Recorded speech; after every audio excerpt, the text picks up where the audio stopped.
Like most teenagers and adults these days, my 17-year-old patient Sonia was constantly tethered to her devices. If she wasn't on her phone, she was laying on her bed with her laptop, mindlessly scrolling through one social media page after another, or endlessly watching YouTube videos late into the night. When Sonia came to see me during her final exam week, she was having crippling neck pain that began to radiate down into her arm and fingers. She could not even bear to hold a pen tightly enough to write. Her neck was stuck in a side-bent right position, like this. Her neck muscles were in severe spasm, and several of her vertebral facet joints were out of alignment and in locked position, causing extreme pain. And with the slightest movement, she was unable to move back and into neutral position. My 14-year-old patient, Leon, spends 12 to 15 hours hunched over in front of the screen, playing video games. Leon came to see me for severe headache and neck and shoulder pain. If you're like most people, your smartphone is the first thing you check when you wake up in the morning and the last thing you check before you go to sleep. According to Review.org's 2003 data, we spent on average 4 hours and 25 minutes on our smartphone. We reach for our phone 144 times a day, and even 75% of us take our phone with us when we go to the toilet. Those numbers are staggering. And the result?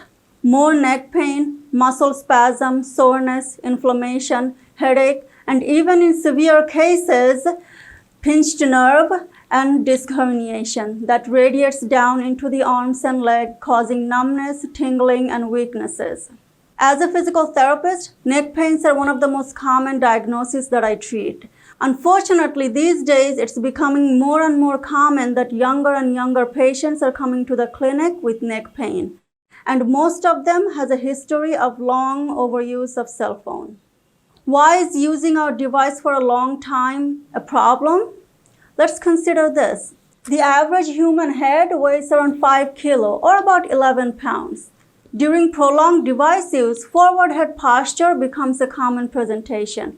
Forward head posture changes the natural curve of our cervical spine and increases the gravitational force that is applied to the neck and spine. For every 15 degrees of tilting forward, which equals to about 1 inch forward, the pressure almost doubles. And by the time you're stretched out just a few inches in front of you, about 60 degrees in front of you, that's as if your 10-pound head is now weighing almost 40 pounds.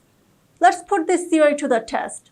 Try holding a 5-kilo watermelon or a bag of potato close to your chest.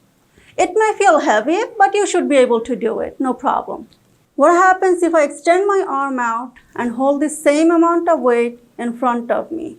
Did you notice how it became much harder to hold the same amount of weight in front of you instead of close to you? That's exactly what happens to our neck and shoulder muscles and vertebral joints as we continuously challenge it to carry weight beyond its maximal capacity. All of that added extra pressure day in and day out puts strain on your spine and can over time pull it out of alignment. It would be impractical to suggest that you simply toss your phone away to avoid health hazard.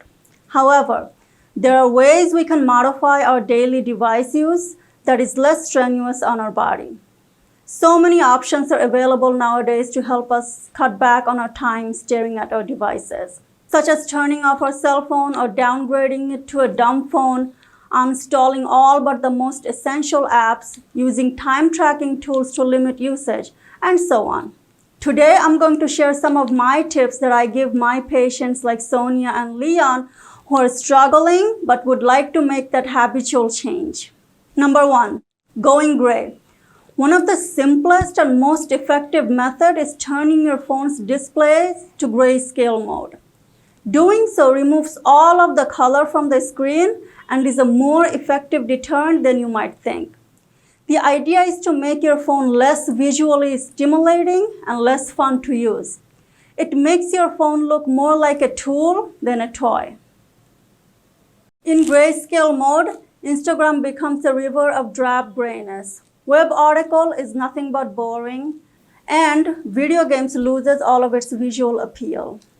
In grayscale mode, if you unlock your phone to write a simple email, you're less likely to be distracted by the colorful Instagram icon and actually follow through the task and write the email.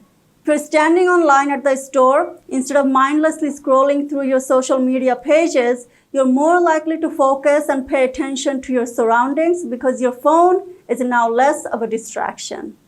Humans are simple beings. We're excited by color.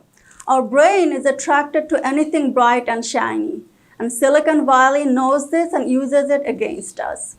Former Google design ethicist and now the co-founder of Center for Human Technology, Tristan Harris, says going grayscale removes the positive reinforcement and dampens that urge to keep loading up social media feeds and mobile games. And if you're a parent like me who's constantly struggling to keep your children away from the devices, this trick will work wonders. Not an Apple users? No problem. The grayscale toggle switch is part of a new digital well-being suite of tools built into the latest versions of Android phones, and Samsung even has its own version as well. Number 2, set up mental blocks. Next time you feel the urge to reach for your phone to check for any incoming messages or check social media news feeds or updates, Catherine Price, the author of How to Break Up with Your Phone, suggests setting up mental speed bumps so that you would be forced to think and make conscious decisions about your phone usage before engaging with your phone. For example, put a rubber band around your phone and change your lock screen that displays the following 3 questions. What for? Why now? Can it wait? If the answer to the last question is yes, then it's not an emergency. Put down your phone and find something else to do for the moment to distract yourself. Silicon Valley is in a battle for our attention, and answering these 3 questions before using our phone will give us a tangible control over our time and attention instead of falling prey to their trap. Number 3, stand up and sit less. If you're already experiencing neck pain or back pain or want to avoid having these physical issues at all, make your workplace more ergonomic. Adding a standing desk, which are adjustable, allows you to stand up while you're working, at least for some part of the day. They're becoming more popular and promote good health. Even if you don't have a standing desk made or even a standing desk converter, you can simply use any step stool that you have available at home and use that to use as a standing desk.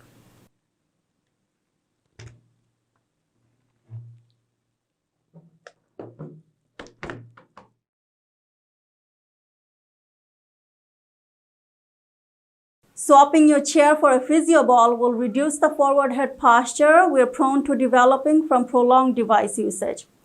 Paying attention to your posture throughout the day, whether sitting or standing, can help reduce some of the strains of screen time. A natural upright posture with slight curves in the lower back and shoulder helps to support your head and reduces fatigue and aches. Do some desk yoga. Here are a few movements you can do while at your desk or studying. Seated neck rolls,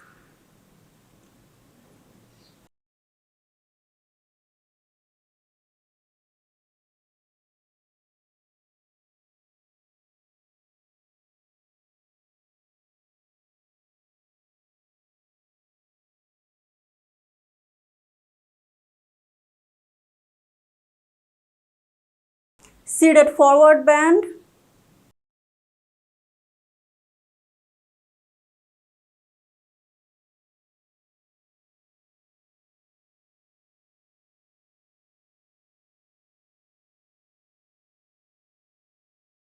seated reverse prayer,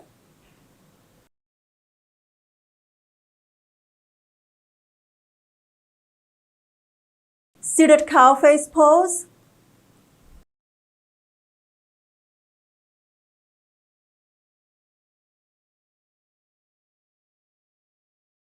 seated spinal twist.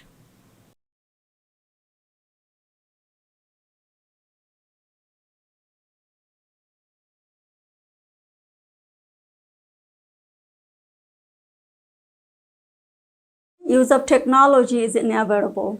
Being a conscious consumer of technology will keep us physically, mentally, socially, and spiritually healthy. This has been another episode of Fit for Life with Dr. Tazia.